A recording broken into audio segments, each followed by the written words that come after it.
Sigmund Freud, 1921, Psychologie des foules et analyse du moi. Chapitre 3, Autre conception de la vie psychique collective. Nous nous sommes servis, à titre d'introduction, de l'exposé de M. Lebon, parce que par l'accent qu'elle met sur le rôle inconscient de la vie psychique, la psychologie de cet auteur se rapproche considérablement de la nôtre. Nous devons toutefois ajouter que ces affirmations ne nous apportent rien de nouveau. Le mépris et le dédain avec lesquels il s'exprime sur les manifestations de l'âme des foules ont déjà été exprimés avant lui, avec autant de force et d'hostilité, et presque dans les mêmes termes, par des penseurs, des hommes d'État et des poètes de toutes les époques et de tous les pays. Les deux propositions qui contiennent les conceptions les plus importantes de M. Lebon, celles relatives à l'inhibition collective du fonctionnement intellectuel et à l'exagération de l'affectivité des foules, ont été formulées peu de temps avant lui par Siegel. Ce qui reste particulier à M. Lebon, c'est sa conception de l'inconscient et la comparaison avec la vie psychique des primitifs, bien que, sur ces points encore, il eut également des précurseurs. Mais mieux que cela, la description et l'appréciation de l'âme collective, telles que nous les trouvons chez Lebon et d'autres, n'ont pas été sans soulever des objections.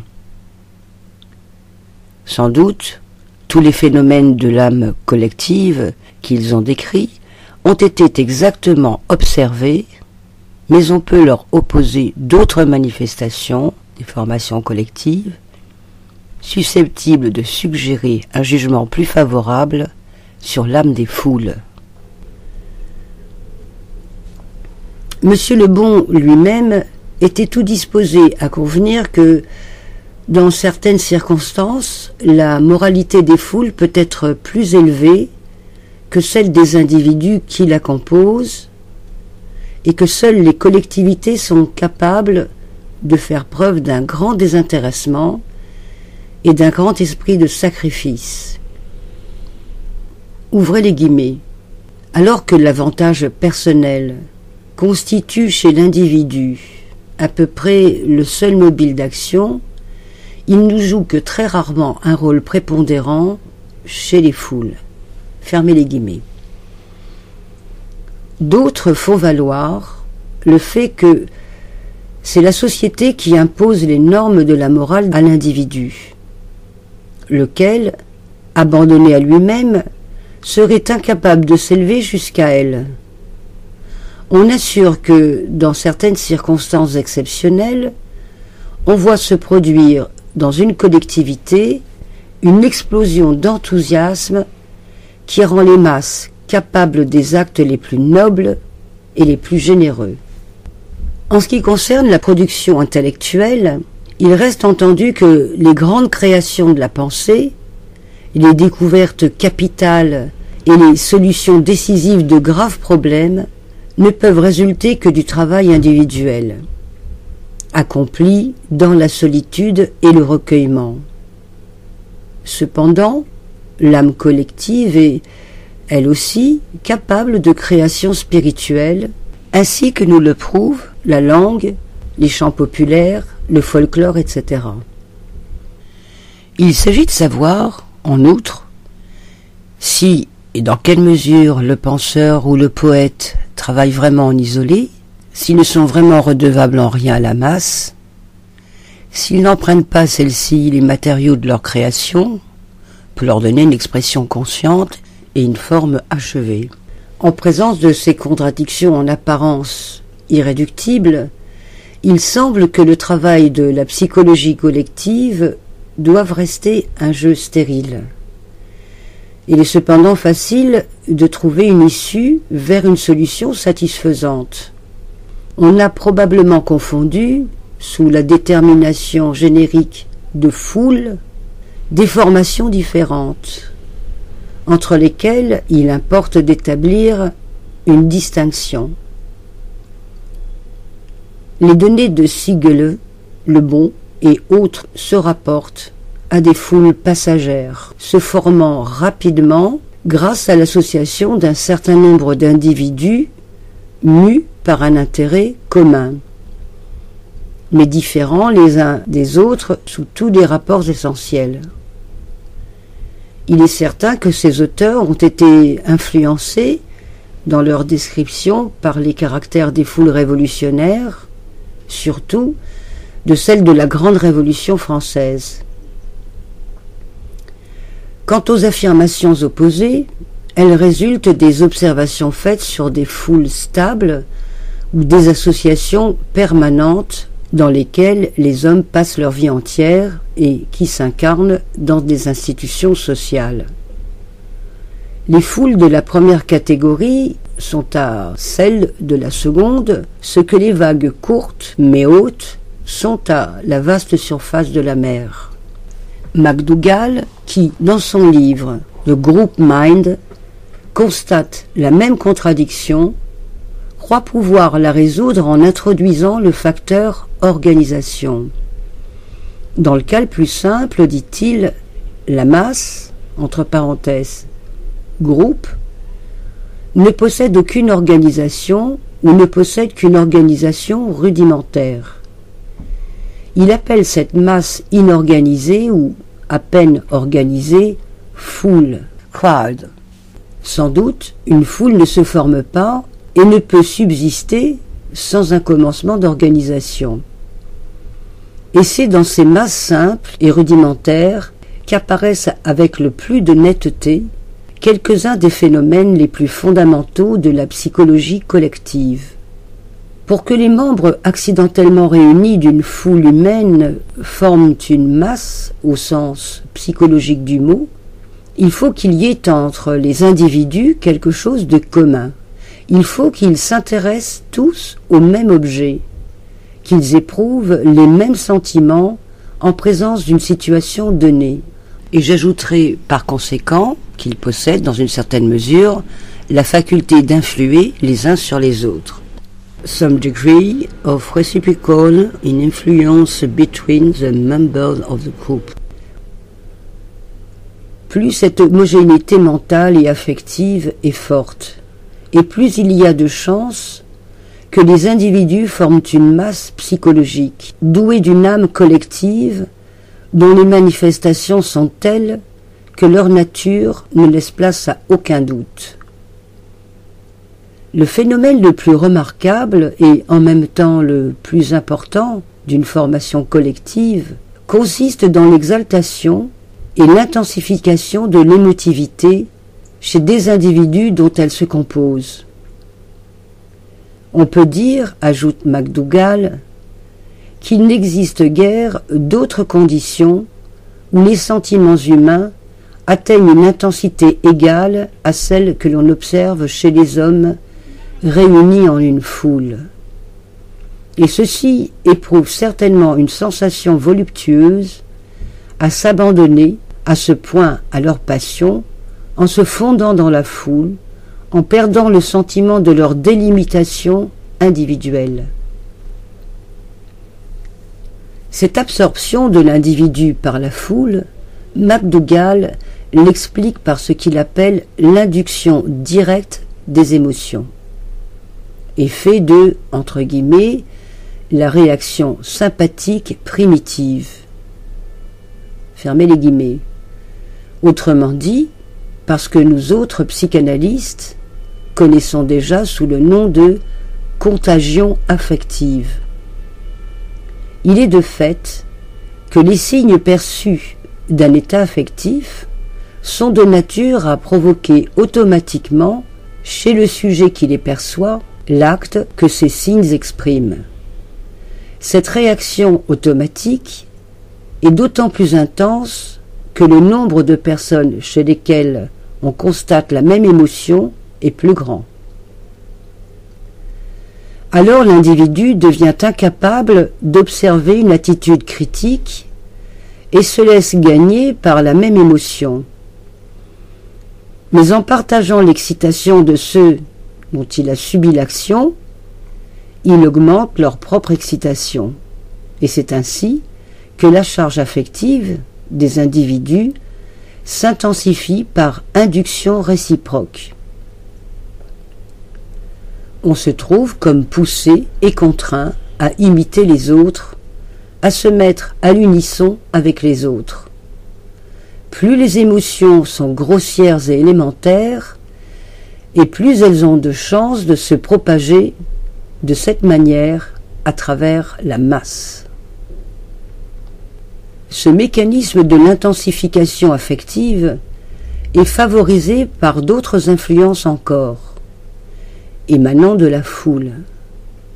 La foule donne à l'individu l'impression d'une puissance illimitée et d'un danger invincible. Elle prend momentanément la place de l'ensemble de la société humaine.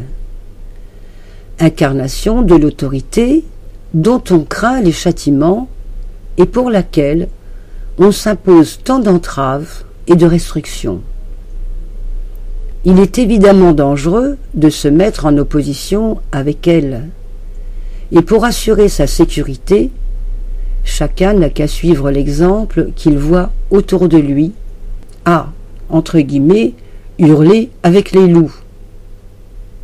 Dans l'obéissance à la nouvelle autorité, on doit faire taire, entre guillemets, sa voix de conscience, dont les interdictions et les recommandements seraient de nature à empêcher l'individu de jouir de tous les avantages hédoniques dont il jouit dans la foule.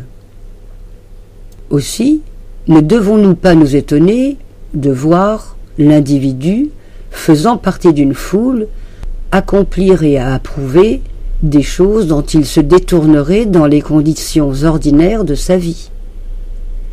Et nous avons même des raisons d'espérer que ce fait nous permettra de projeter un peu de lumière dans l'obscurité de ce qu'on désigne sous le nom énigmatique de suggestion, entre guillemets. MacDougall ne conteste pas le fait de l'abaissement du niveau intellectuel dans la foule. Il dit que les intelligences inférieures attirent à leur niveau les supérieurs. Celles-ci sont entravées dans leur activité parce que l'exagération de l'affectivité crée, en général, des conditions défavorables au travail intellectuel, parce que les individus, intimidés par la foule, ne peuvent se livrer librement à ce travail et parce que la responsabilité de son activité se trouve diminuée chez chaque individu du fait même de son absorption par la foule. Le jugement d'ensemble que MacDougall formule sur l'activité psychique des foules simples, entre guillemets, inorganisées, n'est guère plus favorable ni plus flatteur que celui de M. Lebon. Voici comment il caractérise une foule de ce genre. Elle est, en général, excitable, impulsive, passionnée, versatile, inconséquente, indécise et, en même temps, prompte à agir, accessible seulement aux passions les plus grossières et aux sentiments les plus simples, très facile à suggestionner, superficielle dans ses réflexions, violente dans ses jugements, capable d'assimiler seulement les conclusions et les arguments les plus simples et les moins parfaits, facile à mener et à émouvoir, n'ayant ni conscience ni respect d'elle-même, dépourvue de tout sentiment de responsabilité, prête à se laisser entraîner par le sentiment de sa force, à tous les méfaits auxquels nous ne pouvons nous attendre que de la part d'une puissance absolue et irresponsable.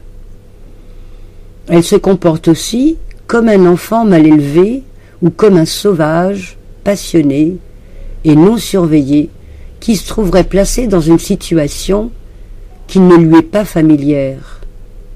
Dans les cas les plus graves, elle se comporte plutôt comme un troupeau de bêtes sauvages que comme une réunion d'êtres humains. Comme McDougall oppose à cette attitude celle de foules possédant une organisation supérieure, nous sommes très impatients d'apprendre en quoi consiste cette dernière et quels sont les facteurs qui favorisent son établissement. L'auteur énumère 5 de ses principaux facteurs, 5 entre guillemets conditions principales nécessaires pour élever le niveau de la vie psychique de la foule. La première condition, qui est la condition fondamentale, consiste dans un certain degré de continuité quant à la composition de la foule. Cette continuité peut être matérielle ou formelle. Dans le premier cas, les mêmes personnes font partie de la foule pendant un temps plus ou moins long. Dans le deuxième, il se forme à l'intérieur de la foule certaines situations occupées tour à tour par tel ou tel de ses membres. Il faut, dans un deuxième lieu, que tout individu faisant partie de la foule se soit formé quant à la nature, à la fonction, à l'activité et aux exigences de celle-ci, idée dont découle son attitude affective à l'égard de l'ensemble de la foule. Il faut, en troisième lieu, que chaque foule se trouve en rapport avec d'autres formations analogues, mais différents d'elles à beaucoup d'égards, qu'il existe une sorte de rivalité entre une foule donnée et les autres. En quatrième lieu, il est nécessaire que la foule possède des traditions, des coutumes, des institutions dont les principales se réfèrent aux relations réciproques de ses membres. Enfin, en cinquième lieu, la foule doit posséder une organisation s'exprimant dans la spécialisation et la différenciation des activités assignées à chacun. Lorsque ces conditions sont réalisées, les inconvénients psychiques que présente une foule se trouveraient supprimés, d'après McDougall. On se défend contre l'abaissement collectif du niveau intellectuel en élevant à la foule la solution de problèmes intellectuels pour la confier à des individus. Il nous semble que la condition que McDougall désigne sous le nom d'organisation pourrait être décrite autrement. Il s'agit de créer chez la foule les facultés qui étaient précisément caractéristiques de l'individu et que celui-ci a perdu par suite de son absorption par la foule. C'est que l'individu, avant d'être englobé par la foule primitive, possédait sa continuité, sa conscience, ses traditions et habitudes, avec un champ d'activité qui lui était propre. Présentait son mode d'adaptation et se tenait à l'écart des autres individus avec lesquels il rivalisait. Toutes ces qualités, l'individu les a perdues, provisoirement, à la suite de son entrée dans la foule non organisée. Cette tendance à doter la foule des attributs propres à l'individu fait penser à la profonde remarque de Trotter, qui voit dans la tendance à la formation de groupements massifs une expression biologique dans l'ordre social de la structure pluricellulaire des organismes supérieurs. Texte lu par Anne-Marie Bourrelly, psychanalyste, de l'effet freudien.